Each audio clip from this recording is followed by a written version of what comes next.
BJP अब virtual rally का सहारा ले रही है। इस वक्त झारखंड बीजेपी के प्रदेश अध्यक्ष दीपक प्रकाश वर्चुअल रैली कर रहे हैं। सीधे ले चलते हैं आपको वहीं। आयुष ऐप के संदर्भ में हो, सबने मिलकर के बहुत ही अच्छा काम किया है और देवघर जिला के कार्यकर्ताओं ने तो इतिहास रचने का काम किया है। इसलिए मैं अपनी ओर से, पार्टी की ओर से अभिनंदन करना चाहता हूं। आज मेरा सौभाग्य है कि एक ऐसे विधानसभा के लोगों से मैं रूबरू हो रहा हूं, आपसे बात करने का हमको अवसर मिल रहा है, जो अपने में एक इतिहास रचने वाला विधानसभा है, इतिहास रचने वाला स्थान है। चाहे आध्यात्मिक का क्षेत्र हो, धार्मिक का क्षेत्र हो, चाहे स्वतंत्रता सेनानी के संदर्भ में, सब में अव्वल, और सच में कहा जाए तो भारतीय जनता पार्टी के कामों में भी अव्वल। अगर हम बात करें तो बाबा नगरी, भगवान शिव का विशेष कृपा पूरे झारखंड में देवघर से ही प्राप्त होता है। ऐसे बाबा नगरी के कार्यकर्ताओं के साथ संपर्क और संवाद करने का अवसर मिल रहा है। वहां पर अनुकूल चंद्र ठाकुर जी की का आश्रम है, सत्संग आश्रम है। हम सब लोगों को प्रेरणा का स्रोत पूरे प्रदेश में, पूरे देश में देने का काम करता है। देश ही नहीं बल्कि विदेशों में भी हम कह सकते हैं कि यहाँ से प्रेरणा हम सब लोगों को हमसे मिलता है। चाहे रिखिया पीठ हो, रिखिया पीठ के माध्यम से भी हम कह सकते हैं कि वहां पर लगातार प्रेरणा और स्रोत वहां से बहता है। उसी प्रकार से बालानंद आश्रम हो, और सच में कहा जा सकता है कि आध्यात्मिक क्षेत्र हो, धार्मिक क्षेत्र हो, तो राजनीतिक दीपक प्रकाश प्रेरणा का भी वो स्थल रहा है। महात्मा गांधी ने अपनी आत्मकथा में लिखा है कि मुझे आश्रम बनाने का सबसे अच्छा स्थान कोई अगर दिख रहा है तो वो देवघर दिख रहा है। उनकी यात्राएं कई बार देवघर में हुई, और देवघर में राजनीतिक चेतना का, प्रेरणा का वो स्थल रहा है। और गांधी जी ने लिखा है कि हमको देवघर आकर के काफी सुकून मिलता है, हमारे आत्मा को बहुत अच्छा एक नई ऊर्जा काम करने का हमको अनुभव वहां से प्राप्त होता है। वहां पर अरविंद घोष, आप सबको जानते हैं, स्वतंत्रता सेनानी के रूप में उनके बहुत बड़े योगदान है। इसलिए आज ऐसे अवसर पर, ऐसे महान भूमि पर, पवित्र भूमि के लोगों से मुझे बात करने का अवसर मुझे प्राप्त हो रहा है। हम सबको जानते हैं कि 30 मई प्रधानमंत्री नरेंद्र मोदी जी का दूसरे सत्र का पहला वर्षगांठ, और कैसा वर्षगांठ, इतिहास रचने वाला प्रथम वर्ष दूसरे सत्र का। ऐसा काम जो स्वर्ण अक्षरों में लिखे जाने वाला काम, ऐसा काम जो आने वाली पीढ़ी के लिए इतिहास रचने वाला काम, और ऐसा काम जो हमारे पूर्वजों ने ये काम करने का संकल्प लिया था लेकिन हो नहीं पाया था। हम जिस पार्टी के कार्यकर्ता हैं, हम जिस राजनीतिक क्षेत्र में काम करने वाले भारतीय जनता पार्टी के कार्यकर्ता हैं, जनसंघ की स्थापना जब हुई तो हमारे संस्थापक, जिसके चित्र पर हम सब लोगों ने अभी तक फूल चढ़ा करके उनको श्रद्धासुमन अर्पित किया, उनकी बलिदानी की इतिहास कश्मीर से लिखी गई। उन्होंने बलिदान दिया, और जब बलिदानी दी तो इस देश के लिए दिया, और वो कश्मीर का अभिन्न अंग किस प्रकार से छटपटाहट से कश्मीर के लोग छटपटा रहे थे कि किस प्रकार से हम राष्ट्रीय मुख्यधारा में शामिल हो, और लगातार कांग्रेस की सरकार जैसे ही इस देश में आजादी मिली तो धारा 370 और 35A का उपयोग करके भारत से कश्मीर को अलग करने का जो एक संयंत्र रचने का जो साजिश रचा था, वहां पर दलितों के साथ अन्याय करने का काम किया था। और हम कह सकते हैं कि कश्मीर को तो विवादास्पद बनाने में नेहरू की भूमिका रही। कश्मीर के सवाल को यूएनओ में ले जाने वाला अगर कोई व्यक्ति थे, वह व्यक्ति का नाम जवाहरलाल नेहरू थे।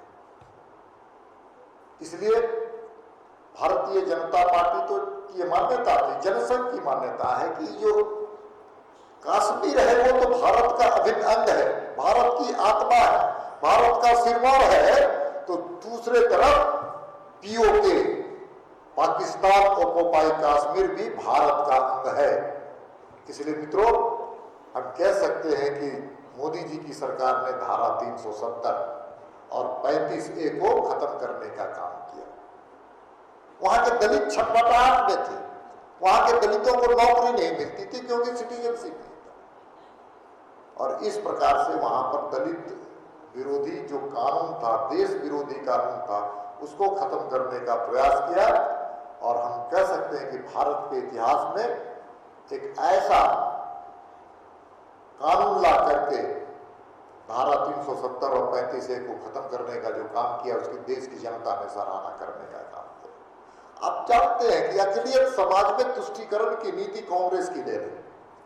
आजादी के साथ ही साथ तुष्टीकरण की नीति, कैसे वोट बैंक पर आधारित राजनीति, और उसी के चलते हमारे अकलियत समाज के लोग, अल्पसंख्यक समाज के बहनें, हमारी माताएं बहनें किस प्रकार से 3 तलाक के कारण उनकी आर्थिक स्थिति, सामाजिक स्थिति कितनी बदली सी नजर आती थी।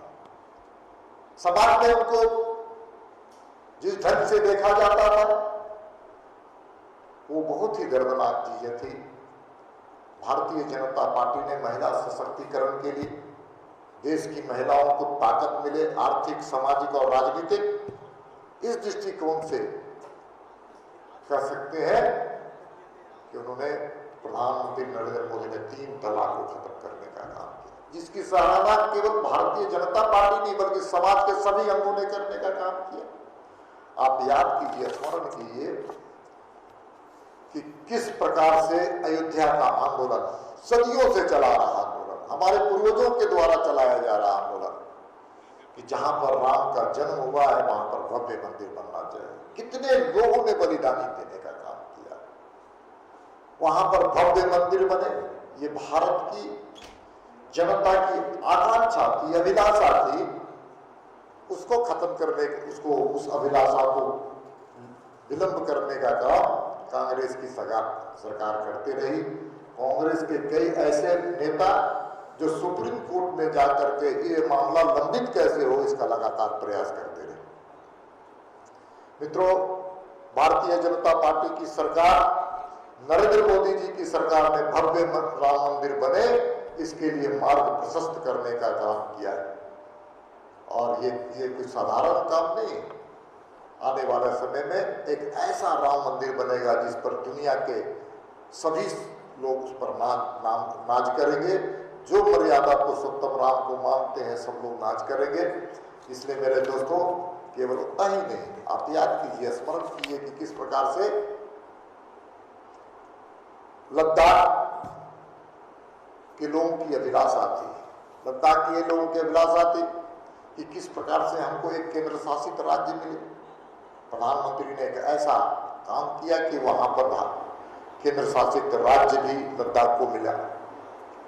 मित्रों, मैं इतना ही कहना चाहता हूं कि इस देश के आजादी के समय में एक धार्मिक कारणों से देश का विभाजन हुआ। एक तरफ पाकिस्तान का निर्माण हुआ और एक तरफ हिंदुस्तान जो पुरातन चले आ रहा था वो था। और वहां के लोगों ने, जो वहां पर पाकिस्तान में रहने वाले लोग थे, जो हिंदू समाज के लोग थे, बौद्ध समाज के लोग थे, सिख समाज के लोग थे, जो ईसाई समाज के लोग थे, वैसे लोगों पर उत्पीड़न, लगातार धार्मिक उत्पीड़न वहां पर किया जा रहा था। वे लोग भाग करके इस देश के किसी हिस्से में रह रहे थे, रोजी रोजगार के तलाश में थे, रोजी रोजगार। लेकिन दुर्भाग्य से कांग्रेस की सरकार उनको नागरिकता नहीं दे रही थी। भारतीय जनता पार्टी की सरकार, नरेंद्र मोदी जी की सरकार सत्ता में आने के साथ ही साथ ही संकल्प लिया था कि वहां हम किस प्रकार से इन लोगों को नागरिकता के अधिकार से सुसज्जित किया करें। और हम कह सकते हैं कि वहां के जितने लोग आए थे उसके अलावा अफगानिस्तान और बांग्लादेश से जो लोग आएंगे, इस प्रकार के लोग, उनको सीए के माध्यम से उनको अधिकार देने का काम किया, उनको मौलिक अधिकार से उनको संवैधानिक अधिकार देने का काम किया उनको। और इस प्रकार की चीजों को हम कह सकते हैं कि भारतीय जनता पार्टी की सरकार, जो हमारी वैचारिक अधिष्ठान थी, जो एक पुरानी परंपरा के हम समर्थक थे, हम चाहते थे कि देश